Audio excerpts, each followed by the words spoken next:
An hour passed till finally Nyla started to wake up, her eyes lids trembling till they opened wide, and within her sight, the first thing that came was my wide smile as I kept lightly patting her hair. Her body now utterly tired lay there as her confused eyes soon gained its intelligence back, a sigh leaving her mouth as she spoke.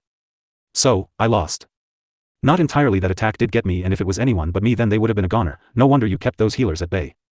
I responded back with a smile as I kept patting Nyla's hair, a small green light leaving my hands as it covered over Nyla, slowly healing the major damages done to her core. The use of such power Nyla used doesn't come without a cost. Are you healing me? Being sharp to the point Nyla asked, to which I just subtly nodded my head. You sure are a bundle of mystery. As she said this Nyla licked her lips, both intrigue and battle lust filling her face as she kept looking at me from below, once again showing off her strong mentality. Anyone else in her place would have been completely crushed by the difference between us, yet here she lay wanting to start another battle. Does your battle dress old spatial control? I asked, trying to divert the conversation for Nyla, and thankfully she started to follow that lead. Indeed it has that function, but it's extremely dangerous and places a heavy burn on my body. Nyla spoke. I can see that. I responded as I kept slowly treating Nyla's injuries. Being the holy son of life, I can actually treat Nyla in a second by snapping my finger, but then again, what kind of guy would I be if I didn't use this situation to my interests? A few seconds of silence fell between us until Nyla spoke again. Just what kind of power is it that you use? That energy which seems to break apart all powers that I throw at you? I didn't respond to that question as I kept looking deep into Nyla's eyes. As the silence between us started to get louder I spoke. It destruction, the energy of the Church of Roselia, I'm their holy child. My words lingered in the air, a stifling silence filling the room, as Nyla's expression turned taunt. My ears must still be ringing, cause I think I heard some bullshit. She murmured, her eyes looking at me, seemingly begging for me to take back my words, but sadly for here, there was nothing for me to take back here as I kept slowly patting Nyla's hair as I kept healing her. The longer the silence lasted, more dangerous my proclamation became. That is I'm imposed dash. Impossible? Well, there are rumors around, aren't they? Just seeing the trembling eyes of Nyla is to show what a shocker is the news that I gave her. The normally I don't give a shit Nyla's attitude changed completely, for the words I spoke are more than enough to change the dynamics of the world, for since the creation of any church the first holy child is chosen, one that will have untold power at his hands. As the news sunk in, the expression of Nyla changed, those laid-back eyes getting serious as she asked. Why did you tell me? Just cause. I replied in a simple tone, stunning the focused Nyla, her eyes boring into mine, trying to seek any lies, but then again she can't find anything on me, not me who even lies to the gods to survive. Just cause? What does that mean? She asked again. It means what it means. After all the fights we went through, I feel closer to you, as if I understand you on a fundamental level. Perhaps you can take it as an attraction to you or some kind of blooming trust? Anyhow, I just simply said it. My deeply powerful words brought a blush to Nyla's pale face, bringing in a unique look to her haggard face. Guess that's working. Everything that was up till here was very specially controlled by me. I mean, how else would a situation come where the vampire princess lay with her head on my lap, completely defenseless within her own mansion, left completely alone? Nyla might be carefree and open-minded, but she ain't that carefree. Her mind still has the innocent will of a noble lady, and her qualification for a male is greatly high. Even in the situation of her wanting to drink my blood directly from the source itself is a controlled move.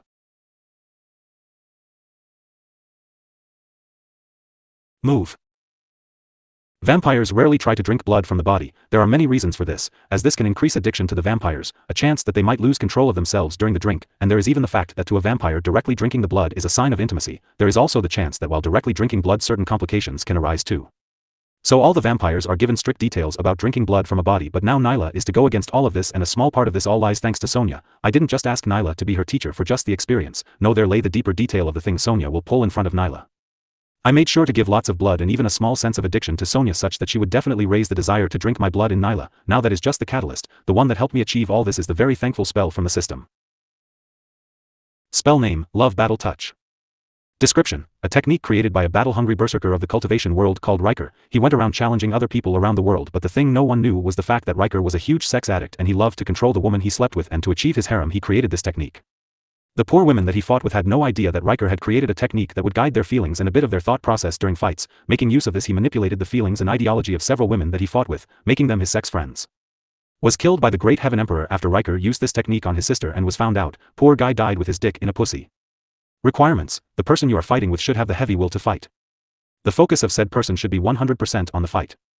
The person should have a great inclination towards fighting and war. Should have a strong mentality. The user should use heavy punches to transmit control and feelings. Remark: just be careful not to die in any crazy pussy. Well, not like you can die or avoid a crazy pussy. The first thing I did when I read this spell was to give a heartfelt prayer to whomever this Riker is. The guy is the master, I tell you. Back after I got my notice that Nyla became the new capture member, I didn't hesitate for a second to buy this spell. From then on things were quite simple in the fact that I minutely lead Nyla's thought process during all the fights that we had. The heavy punches I gave her during the battles were for this. I wasn't crazy or bored to just keep fighting her whenever she wanted. No, I had my agenda, and now it's close to being fulfilled. The thing I did with this spell was to slowly place a marker in Nyla's mind that kept pushing her like towards me whenever we battled. So whenever we dueled, I kept passing on feelings to Nyla that, Austin is amazing, he has such an amazing mind and heart, Austin is a true warrior, perhaps I will have an amazing time if Austin is my lover, he is so my type, he looks so perfect, I want to keep battling with him all the time. Subtly but powerfully I kept leading Nyla's thoughts. My first idea was to fully get control of Nyla's feelings to make her hopelessly fall in love with me, but I stretched off that idea when Farah told me about the effects my blood would have on people who drink it. That gave me another idea, thus changing the words that I sent to Nyla. Long story short, we arrived at this position where Nyla was minutes away from tasting my blood and finally falling under my complete control. You know your words can be mistaken for something else. Elda might get jealous, she is quite the bro-con. Nyla spoke. She is, isn't she? I asked back with a smile as I saw Nyla's eyes starting to shine with a hungry gaze. Previous chapter. A red tint lit up in Nyla's eyes as she gazed at me, a very familiar one that I have come to see in both Sonia and Farah. Her desire for blood is surely rising above the norm, but here comes the question, why did I tell Nyla about my status as the holy child? It's a very good question, and the answer for that is, I did that in order to finally get rid of the last remaining sense of hesitation in Nyla's mind. You see, even with the effect of the spell, there still lingers doubt about whether she should directly suck my blood. The years of teaching in her mind aren't easy to change after all. The situation for Nyla is at an impasse, a situation where she has an interest in me but doesn't know if I am interested in her. Even if Nyla asked it back for the favor, there still is the fact that I am taking a significant risk, and I am also knowledgeable about the fact that drinking blood is an intimate act. So, such doubts will cloud over her mind and make it hard for her to take the final step of drinking my blood when the time arrives. But the words that I spoke of and opening myself up gave her a hint that I consider her very close, and there might be even a fact that I like her. Once again, it's just a hint, I haven't explicitly stated that I like her, which will once again be of use to me in the future. Do you want to drink my blood, now? I asked as I saw the hungry gaze in Nyla's eyes multiply into something deeper. Her face lit up from my question as she nodded her head. Then here you go. I spoke in a light tone as I extended my hand toward Nyla's face while she still lay in my lap. Her eyes, as if possessed, looked towards my hand. A gulping sound could be heard as I placed my hand close to her lips, a cold feeling filling my arm as I felt Nyla's lips on me. Her control seemed to be slipping as she lightly opened her mouth and sank her fangs into my hand. As the first taste of my blood hit her tongue, a surge of ecstasy, unlike anything she had ever experienced, washed over her. It was as if every nerve in her body was on fire, every sensation heightened to an unimaginable level. The taste was unlike anything she had ever encountered, a heady mix of sweetness and power that threatened to overwhelm her senses. Her eyes fluttered closed as she continued to drink, her body trembling with a pleasure that was both exquisite and all-consuming. Every drop of my blood that flowed into her mouth carried with it a rush of emotions, a flood of pleasure that seemed to sear itself into her very soul. It's done. Seeing my blood flowing through her mouth, I knew my steps of conquering Nyla were finally over. It would take some more feeding from her before I gained complete control over her, but with this first main step done, Nyla was already mine. I watched with bated breath as Nyla's body shook, her closed eyes trembling, her legs moving in an uneven pattern against themselves. I didn't need to check her lower half to know that she would be very wet. My blood would enter her body, twist her mind, and make it such that she would be unable to live without me. At the peak of my control, I would even be able to have unconscious control over her mind. Commanding emotions over her without her even knowing about it. In the final form, her blood, body, and soul would all be mine to command and devour. She is taking it better than Sonia. Sonia would be out in seconds once she started drinking my blood. Just as I thought so, the suction force from my hand stopped. Her eyelids stayed shut as she fell into a deep, deep slumber. Yet even then, an infectious smile filled her face. Down below, her legs, sticky with love juice, flowed. Seeing all this, I smiled. What was really interesting for me was the connection I now felt with Nyla. It's weak now, but once she keeps drinking, the stronger the connection will be. As much as a free-spirited person Nyla is, she, in the end, is still a princess. If things come up to it, she will have to provide the information about me being the holy child to her family. The royal family dukedom will have very good use of that information. The only way for her not to do anything about it is to make her hopelessly fall in love with me. That will take time, but with this control over her, I will be able to give subtle, undetectable commands to Nyla to stop her from even thinking about speaking anything. Guess my job's done here. Finalizing everything, I stood up while placing Nyla comfortably on the floor. Seeing that everything was well, I opened the door to get out. Out. Thus, I came upon the very same vampire that had led me here. Her eyes lit up in the same red hue that Nyla had as she gazed at me, but her self-control seemed to be strong as she gave a light bow upon seeing me. Nyla is quite exhausted from the fight and is asleep. You can deal with her. I spoke. Of course, and if you may, I shall lead you out if that's what you wish. The maid spoke. Please. I responded as I started to follow behind the maid as she took me out. Once again, the eyes of the vampires focused on me as I stepped out of the mansion. Not wanting to have any problems, I quickly disappeared from their sight, moving at speeds they couldn't track. I reached the teleportation station, quickly being taken to the place I wanted. With slow deliberate movements, I started to move through another part of the demon section, this time in a disguise so as not to attract too much attention. The people walking around me were a distinct mix of different types of demons, all of them with their own unique and sensual looks. I kept my presence to a minimum as I walked around, enjoying the view. Soon I reached a vast hall where several demons were walking around with different types of musical equipment. A few among the demons bore similarities to Lenora. I wonder how Elda will react when she comes to know that I am going around seducing her friends. The reaction will definitely not be good, I might add. With light steps, I entered the huge hall, soon walking into a practicing room. I saw several demons sitting around with their instruments, trying to play a tune while matching their instruments. A beautiful yet melancholic music filled my mind as I kept listening to it. As I stood there, I earned some gazes, but since I was in a demon disguise, I didn't earn much attention. I kept gazing at the scene, enjoying the music to my interests. Back on Earth, I enjoyed music a lot. In fact, I was very fluent in using guitars, flutes, drums, and the piano. Music was like a lover to me, something which I enjoyed very much.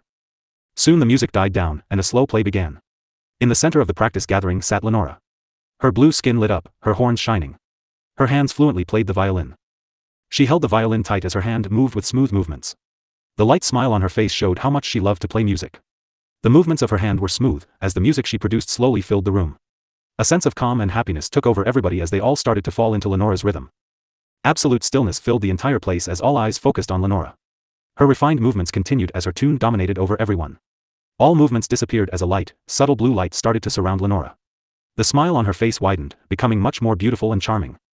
Her legs started to move as a subtle dance took over her body. Within just that small area, she moved around like an angel. Both her music and dance were captivating as hell. Well, at least there won't be boredom in life. I thought as I looked at the stunning body of Lenora. She had more of a dancer's body, with light abs on her stomach and a very toned ass. Her legs were captivating, and her body exhaled a very sensual feel. The gawking lustful eyes of the other demons show just how much sexuality covers over her. For an innocent music and dance lover, she sure is sexy as hell when she dances. Previous chapter. Next chapter. The rhythm of Lenora's movements went around for 10 minutes, after which the tone slowly shut down, the ending being beautifully and slow, bringing a sense of peace to everyone that listened. Just as she finished her song, the entire practice room burst into cheers and claps. Clap. Clap. Clap. Lenora does it beautifully as always. It's just amazing, I always fall for it. Isn't this the music produced by the reclusive player Mozart? Yes, it's been a long time since his presence in the world. And from then, the discussion started to branch away. Mozart, I have to say that wasn't very original. Well, even though I was going to plagiarize, I even then wanted that name to at least fill this world. You see, I am not just the greatest author in the world. No, I am also now the greatest musician in this world, one that has changed the realm of music, an innovator, a revolutionary, if one might say so. Of course, then again, the composition isn't all mine, but who the hell is going to slam me with plagiarizing in this world? During my travels, I played some important roles, one as the author Earth, now the greatest writer and the most powerful influence that exists. Then, I am Mozart, my music being the ones that all nobles will line up to hear. My tunes and compositions are pushing forth the musical world into a new and powerful era. Of course, the reason I started this was to get into tough and powerful places in an easy manner. To the money-rich world of the nobles, the best way to get into their functions was to be a hot commodity that they are fighting for. Especially when I was hiding my identity and didn't want my family's army suddenly showing up and taking me away. I took that identity in the beginning as the perfect spy to enter any place I want with a smile.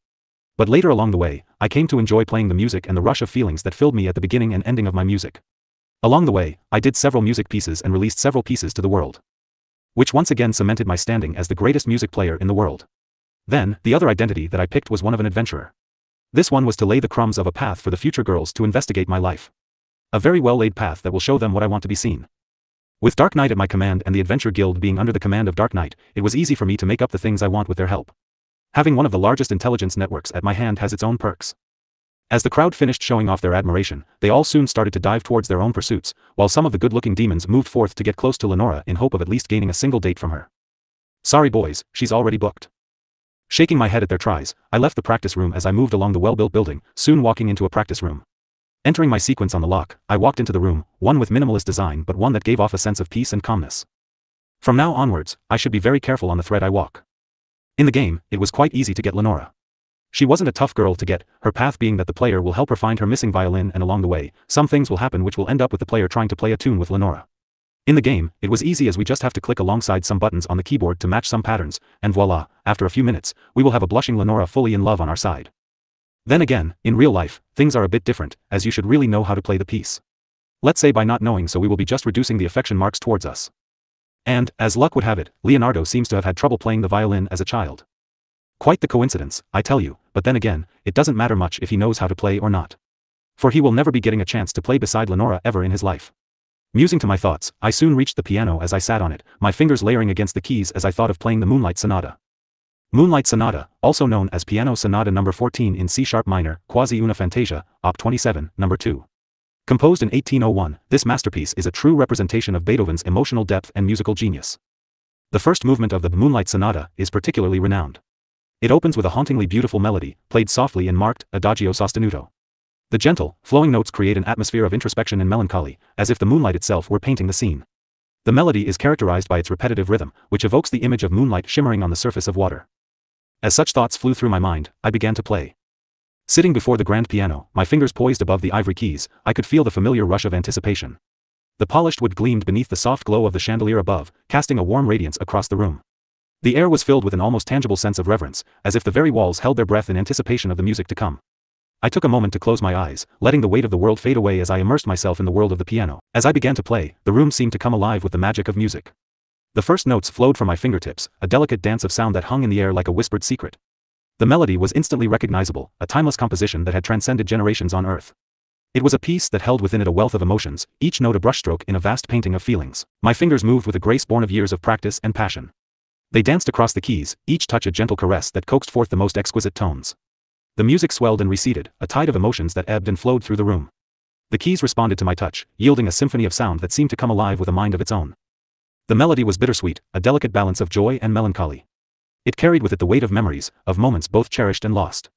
With each note, I poured my heart and soul into the music, allowing the piano to speak for me in ways words never could. The music was a story, a narrative that unfolded with every stroke of the keys. My fingers moved effortlessly, traversing the expanse of the keyboard with a fluidity that bordered on instinct.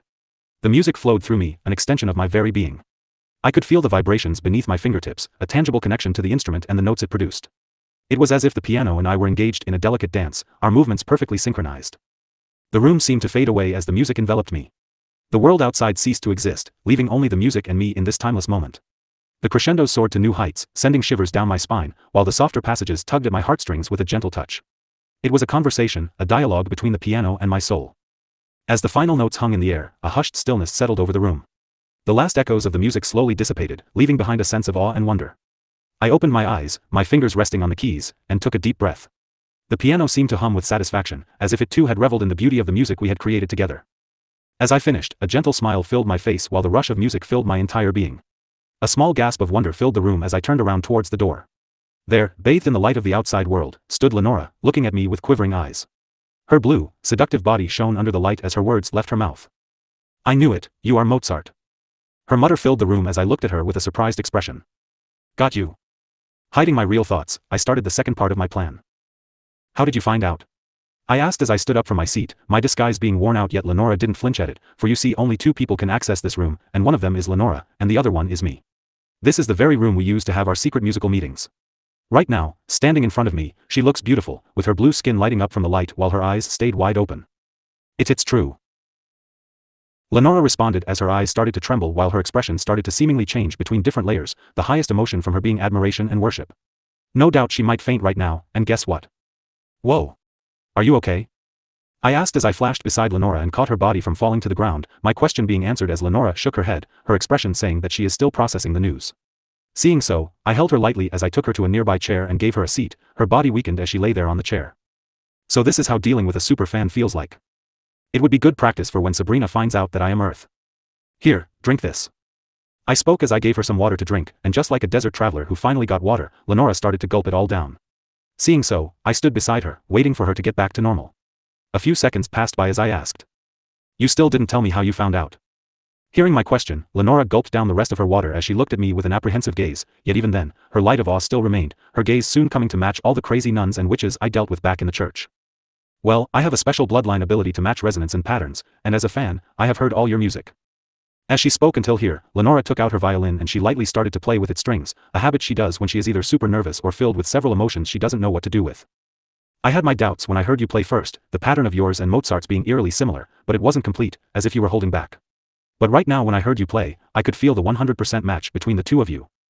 As she spoke until here, her voice turned silent, her glistening eyes looking at me as she pushed her violin lightly towards me, a begging expression filling her face as she asked. Can you please sign my violin? Wow, who would have thought that I would be able to see such an expression on her ever calm and gentle face? Internally musing to my thoughts, I looked at her with a smile, but it was a little stained and awkward as I took up her violin. You know I consider us as friends, so. Well, I didn't complete my sentence as I gave a small signature, specifically belonging to Mozart, on her violin. This, along with my expression, quickly brought Lenora out of her daze-like state as she looked directly into my face. It's hard not to be this, as I spent a lot of time listening and enjoying your music. I have always dreamed of seeing you play for real. Reaching until here, she turned silent, an awkward atmosphere falling between the two of us, Lenora battling all the emotions passing through her while I looked at her with a wry smile filling my face, no doubt feeling a bit off. As such, this silence lasted for a minute until Lenora got hold of some of her emotions as she spoke. Why did you hide it? Her question was laced with great curiosity, to which I leaned on the seat beside her, my face turning wistful as I spoke. Well, you know about the fact that I ran away from my home, right? My question led her to nod her head. That's the reason. I didn't want my family suddenly coming with an army and whisking me away. My words made her frown a bit as she asked in a hesitant voice. Why did you run? To this, all I did was give her a strained smile, to which she quickly got the message and changed the question. Why did you start playing music? Because I love playing. My answer was simple and straightforward for once, which quickly brought a little smile to Lenora's face. I knew it. She whispered as she started to look at me with shining eyes, those very eyes still containing all the awe and worship she had for me. But within that gaze, a new emotion that I have seen across several of my girls started to bloom. I have to trouble you to keep this a secret. I spoke with a slight voice, to which Lenora nodded her head, her voice hesitant as she asked. Even from Elda? Yes, it's not time yet for me to reveal this to her or my family. My words brought a complex look to Lenora's face, she being the kind-hearted not wanting to keep things hidden, but it would seem she has no problem hiding the fact that she is secretly meeting Elda's brother alone in a room. Women and their complex thoughts. Even I haven't reached the pinnacle of completely understanding a woman. I doubt any man would. Leaving these complex matters aside, why did you call me here? I suddenly asked within the heated atmosphere, to which Lenora quickly burst out from her thoughts, her eyes gaining another level of sheen as she looked at me with an enchanted look, her lips parting as she asked. Do you perhaps know about the custom of my tribe? No. Yes. I replied while showing a confused face outside. This quickly made Lenora nod her head, several hesitations passing through her face as she kept looking at me. She is probably debating whether to tell me. If my calculations are right, Lenora will definitely ask me to play together with her, but she won't say about the traditions of her tribe. Perhaps if I didn't show off my real status, she would have definitely told me the tradition, but now she would be very hesitant. Due to the very fact that our talent and ranking statuses are very different. As much as a fantasist and fated love Lenora is, she, in her heart, is still a talented and prideful musician and the tribe princess. She would never accept forming a love between the two of us until she believes she has reached a level satisfactory that she can play and stand beside me, the great Mozart, the ruler of music, and the greatest musician to ever walk the lands. Gotta say this is very useful. It wasn't as if I didn't know her talent, and it wasn't as if I couldn't change my frequency. And as you all can guess, I wanted this to happen. When I took up the mantle of Mozart, I didn't expect for this, but hey, I ain't complaining if this will help me get girls. And let me tell you the truth, there isn't a single girl either from back in my world or this that doesn't like a guy that can play an instrument beautifully, plus more if he can sing too. I mean, which girl will be able to refuse a good lover who will be able to soothe her worries with a tune and make your day brighter with his voice? I have noticed it a lot with different girls, even from my past life, that glow in their eyes when they know that you can play. It's quite the chick magnet if you use it at the right time. Of course, you should also be able to know how to use the riz, else it might just end up as a nerdy show, speaking from experience. Can you play a duet with me? Finally, the wait was over as Lenora spoke, her voice begging as she looked at me while biting her lips. Sure, but is this why you called me up? I asked, to which she hesitantly nodded her head again. Even a child could see she wasn't being honest, but I ain't gonna jump upon it. Yes, I just wanted to confirm something and play a duet with you. She spoke, shame filling her face, probably killing her that she had to hide this, but it also brought a flame of improvement in her eyes. No doubt she will improve as a musician from here on out to catch up with me, mostly even trying to create her own music style to live up to me.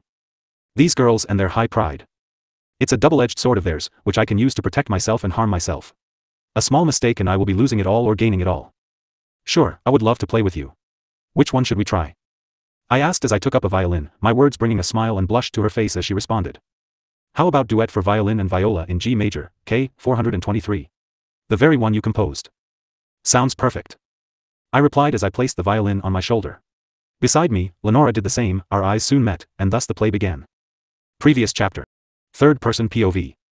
Mozart composed several delightful duets for two violins, one of which is Duet for Violin and Viola in G major, K. 423.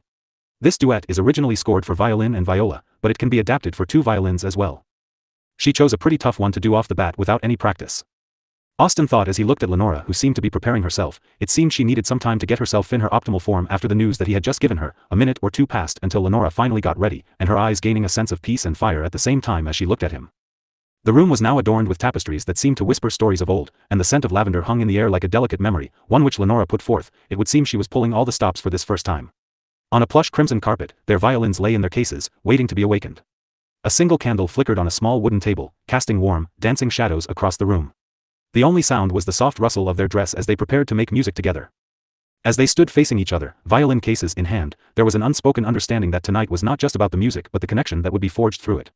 Their eyes met, and a spark of anticipation lit up the room, casting away any lingering shadows.